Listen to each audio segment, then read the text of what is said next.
बिस्मिल्लाहिर्रहमानिर्रहीम। अस्सलाम वालेकुम दोस्तों, आज आप देख रहे हैं एफएससी टिप्स। अगर आपने मेरे चैनल को सब्सक्राइब नहीं किया तो प्लीज़ इसको सब्सक्राइब कीजिए और सबसे पहले वीडियोस देखने के लिए प्रेस द बेल आइकन। दोस्तों, आज की वीडियो में मैं आपको कुछ इंथाल्पी और उसके कुछ एग्जाम्पल के बारे में बताऊंगा। तो पहले शुरू करते हैं इंथाल्पी से। So what is enthalpy?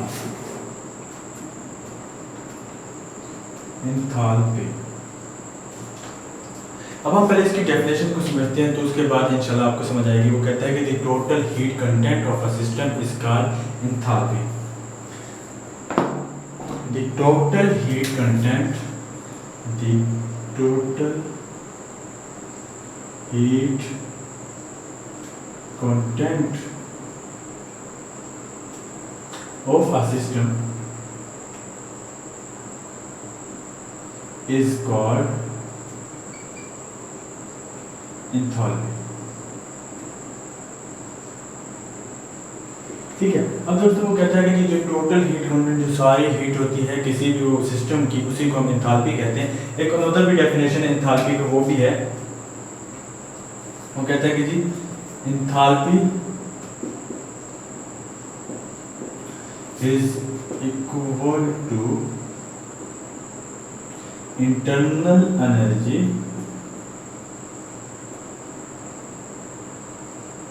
वो कहते हैं जो इंथाल्पी होता है वो इक्वल होता है internal energy plus the product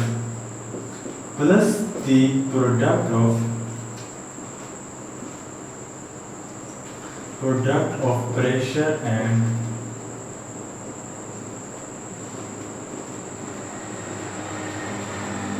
volume. अब वो यहाँ पर हम क्या कहता है? वो कहता है कि जो इंथाल्पी की दो डेफिनेशन, पहली definition the total heat content of a system is called enthalpy. Enthalpy is equal to the internal energy plus the pressure और plus the product of pressure and volume. अब हम इसको मैथमेटिकली कैसे लिखेंगे? तो हम इसको मैथमेटिकली लिखेंगे। जो पहले तो लिखेंगे enthalpy is equal to internal energy plus the product of pressure and volume. तो हम इसको यूज कर लिखेंगे, ये मैथमेटिकली डेफिनेशन है।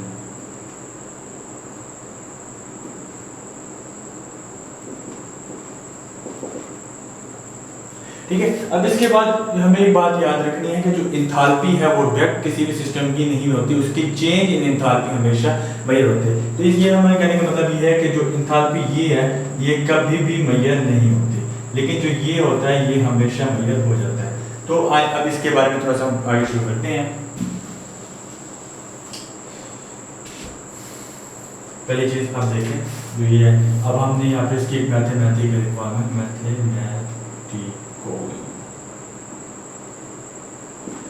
मैथमेटिकली वो कहता है कि जी delta H is equal to delta E plus delta P.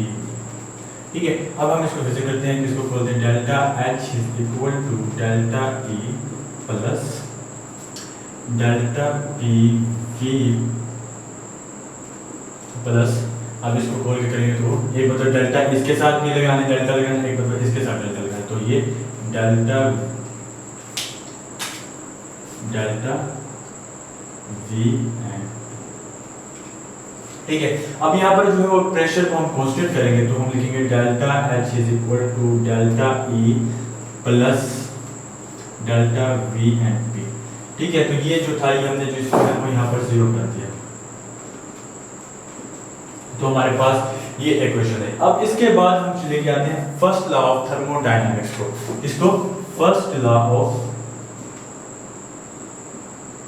Thermodynamics, जो मैंने पिछले इसके बारे में डिटेल से आपको बताया है, इंशाल्लाह आप उस वीडियो में देखिए, आपको समझ आएगी। अब ये फर्स्ट लॉ ऑफ थर्मोडायनामिक्स में है कि जो delta E is equal to Q plus W। अब ठीक है। अब उसके बाद यहाँ पर जो W है जिसे हम वर्क कहते हैं वो माइनस में हो रहा है, क्योंकि वो work done by the system हुआ है, जिसे माइनस में पिछली वीडियो में इंशाल्लाह आपको समझ आ जाएगा उसमें। अब उसके बाद वो कहेगा जी डेल्टा P V। ठीक है। अब ये है इसका, अब हम इसको इसके अंदर पुट करेंगे डेल्टा E के अंदर, तो हमारे पास आ जाएगा delta E is equal to Q minus delta V। ठीक है। अब हम इसको नंबर 1 बना लेते हैं और इसको नंबर 2। ठीक है। अब हम इसके बाद क्या करेंगे, putting the value the value of 2 into 1 equation 2। उसके बाद अब यह क्या, फिर यहाँ पे हमारा क्या होगा कि जो delta H is equal to Q minus P delta V plus P delta. अब यहाँ पर हम क्या करेंगे, Q को यहाँ पर एक साइड पे कर लेंगे और डेल्टा P को कॉमन ले लेंगे हम, तो V प्लस V आ जाएगा। ठीक है, अब हम थोड़ी सी इसको फिर ऊपर से शुरू करते हैं। अब यहाँ पर जो डेल्टा H तो लिखना है, delta H Q minus delta P V plus V है, ये हमारे पास जो इक्वेशन थी। अब इसके बाद हम अगर हम यहाँ पर डेल्टा P को 0 करते हैं, let delta P is equal to 0, तब हमारे पास क्या आएगा कि delta H is equal to Q, क्योंकि प्रेशर को हमने कांस्टेंट रख दिया, तो ये आ गई एंथैल्पी की मैथमेटिकल फॉर्म, जो कि अक्सर शॉर्ट क्वेश्चन में भी आ जाता है और लॉन्ग क्वेश्चन में भी आ जाता है। अब हम इसके बाद एंथैल्पी के कुछ टाइप्स हैं, हम उसको पढ़ते हैं। चलिए शुरू करते हैं।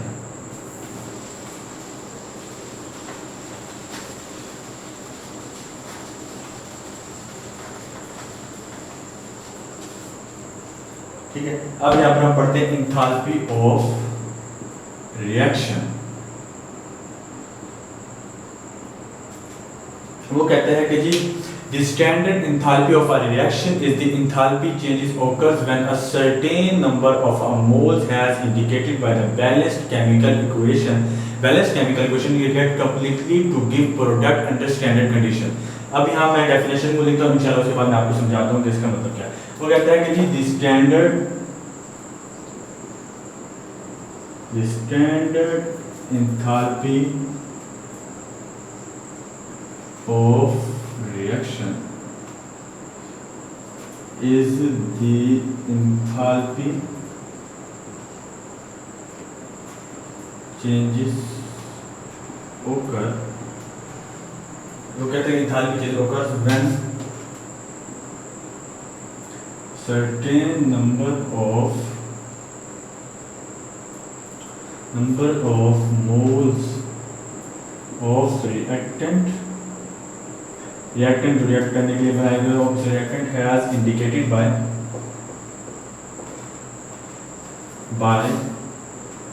Balanced chemical equation as indicated by balanced chemical equation reacts completely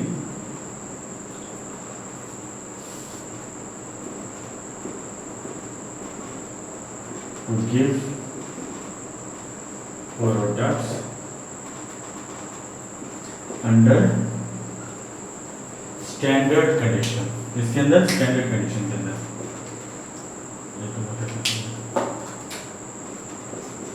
under standard. अब इसके बाद उसको वो कहता है कि जी ऐसे एंथैल्पी के रिएक्शन जब सर्टेन नंबर ऑफ मोल के कुछ भी numbers of moles of reactant जो हैं वो बैलेंस्ड केमिकल इक्वेशन मतलब कि number of reactant is equal to number of products, तो ये इसी का मतलब बैलेंस्ड केमिकल इक्वेशन इसी को कहते हैं। तो वो रिएक्ट करते हैं तो प्रोडक्ट देते हैं किसके अंदर, स्टैंडर्ड कंडीशन के अंदर।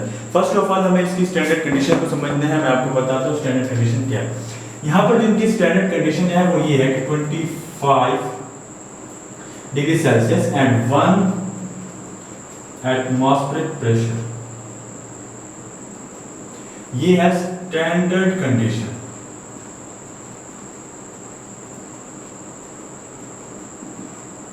ठीक है, अब वो कहता है कि जो standard enthalpy of a reaction is the enthalpy changes occurs when a certain number of moles. तो वो कहता है कि जी अब यहाँ पर जिसकी बात हुई थी स्टैंडर्ड कंडीशन, तो पहली चीज को मैंने जस्टिफाई कर दिया कि इसका मतलब ये क्या है। ठीक है, अब हम इसकी दूसरी चीज को डिफाइन करेंगे तो इसके बाद इंशाल्लाह हमारा ये पूरा हो जाएगा एंथैल्पी ऑफ रिएक्शन। देखिए अब हम यहाँ पर एग्जाम्पल की तरफ आते हैं।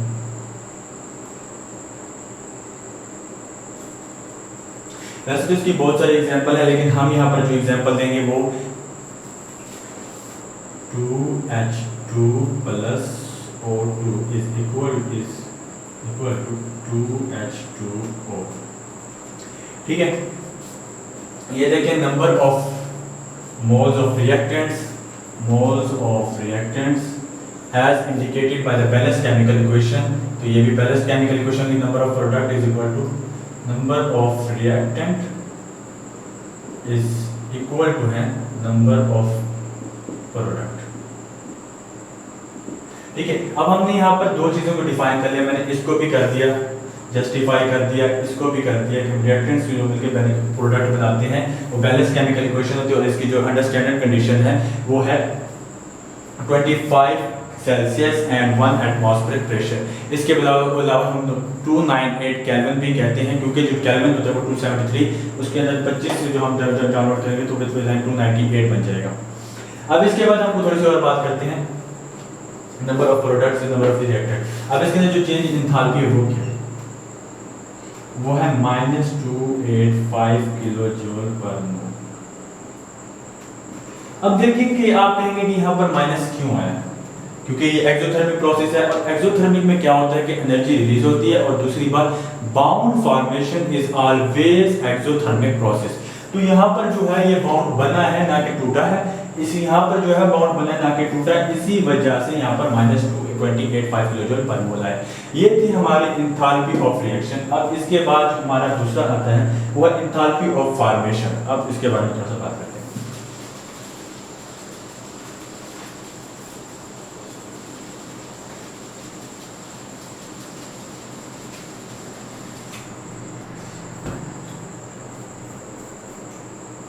Enthalpy of formation,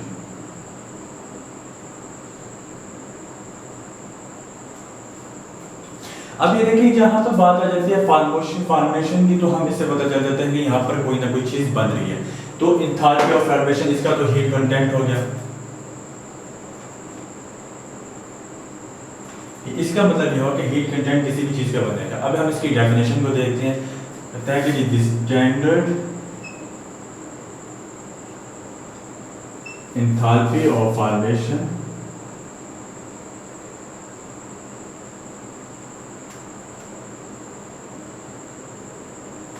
is the amount of heat is absorbed, main word absorbed or evolved। वो कहता है कि standard enthalpy of formation is the amount of heat या तो ऑब्जर्व हुई है या तो रिलीज हुई है। Amount of heat is observe और इवोल्व। अब यहाँ पर हम देखें, दो चीजों को देखते हैं। वो कहते हैं कि स्टैंडर्ड एंथैल्पी ऑफ फॉर्मेशन, अब स्टैंडर्ड क्यों आ रहा है? स्टैंडर्ड इसलिए आ रहा है कि यहाँ पर हम बात कर रहे हैं कि हम इसलिए बात कर रहे हैं कि मतलब कि जो स्टैंडर्ड है तो वो हमने बताई थी कि पीछे के 25 सेल्सियस या फिर 298 केल्विन प्लस 1 एटमॉस्फेरिक प्रेशर, तो यहाँ पर इसलिए स्टैंडर्ड आ रहा है। अब इसके बाद वो कहता है कि इसमें अमाउंट ऑफ हीट या तो ऑब्जर्व होती है या इवोल्व होती है। कब होती है? जब when 1 mole of compound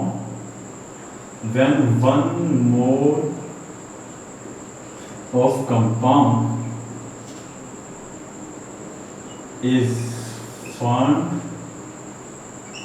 from its elements। अब वही हम लोग क्या कहते हैं? वो कहते हैं जो standard enthalpy of a formation is the amount of heat या तो इवोल्व होती है या तो ऑब्जर्व होती है। दो चीजें। कब? जब एक कंपाउंड बनता है अपने ही एलिमेंट्स में से। मतलब ऐसे हो क्या कि जैसे वालिदैन से बच्चे होते हैं, इसी तरह से यहाँ पर है कि जो कंपाउंड है वो अपने एलिमेंट से ही बनते हैं। एक वाले जो बच्चे होते हैं वो अपने वालिदैन से बनते हैं, यहाँ पर यही इसकी एग्जांपल है। अब इसके बाद हम इसकी एग्जांपल को देखते हैं, इंशाल्लाह आपको समझ आ जाएगी। एग्जांपल, ठीक है। अब एग्जांपल में बात करते हैं। कहते हैं कि जब मैग्नीशियम प्लस 1/2 हाफ जब ये रिएक्ट करते हैं तो मैग्नीशियम ऑक्साइड, इसके अंदर जो चेंज इन एंथैल्पी होती है -692 किलो जूल पर मोल होती है। अब फिर से आप लोग, पहली चीज़ तो मैंने आप लोगों को पीछे भी समझा दी थी कि यहाँ पर बाउंड फार्म हो रहा है, क्योंकि यहाँ पर फॉर्मेशन हो रही है, यहाँ पर बाउंड फार्म हो रहा है, इसलिए पहली चीज़ तो ये है कि यहाँ पर हीट इवोल्व हो रही है, मतलब रिलीज हो रही है, और bound formation is always exothermic process. अब इसके बाद दूसरी चीज़ हमने यहाँ पर कही थी कि जी कंपाउंड, ये यहाँ पर हमारा कंपाउंड बन गया, ठीक है। अब ये भी हमने सेटिस्फाई कर दिया। अब किससे बना है? अपने ही एलिमेंट्स में से बना है, तो ये भी हमारा हो गया। अब इसके बाद वो कहता है कि इसकी स्टैंडर्ड कंडीशन थी, वो मैं आपको भी बता देता हूँ। उसके बाद अमाउंट ऑफ हीट यहाँ पर इवोल्व भी हो गई है और यहाँ पर इवोल्व भी हो रही है। अब इसके बाद रहेगी इसका स्टैंडर्ड कंडीशन को, स्टैंडर्ड एंथैल्पी फॉर्मेशन। अब स्टैंडर्ड यहाँ पर क्यों आ रहा है? क्योंकि हमने यहाँ पर इसकी स्टैंडर्ड कंडीशन को बात करनी है,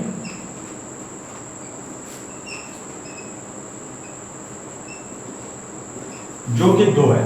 एक तो है कि 25 सेल्सियस या 298 कह देते हैं, 298 केल्विन और 23 Celsius plus 1 atmosphere pressure and 1 atmosphere pressure.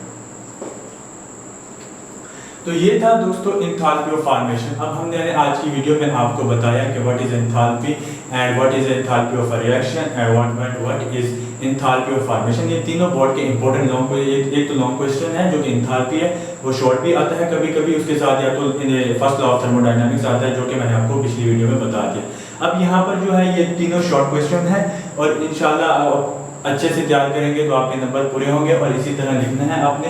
और इसके अंदर एक तीनों के अंदर जो एक बात हो सकती है कि जो प्रोडक्ट या जो रिएक्टेंट इसके अंदर होना चाहिए वो अपनी फिजिकल स्टेट में होना चाहिए, क्योंकि अब जैसे कि H2 है वो गैस में भी है और लिक्विड में भी है, तो उसकी जब हम गैस से लिक्विड की तरफ या लिक्विड से गैस की तरफ आएगा वो चीज़ तो एक ही रहेगी, लेकिन उसकी फॉर्म चेंज होगी। तो इस वजह से इनको फिजिकल स्टेट में होना लाजमी होता है।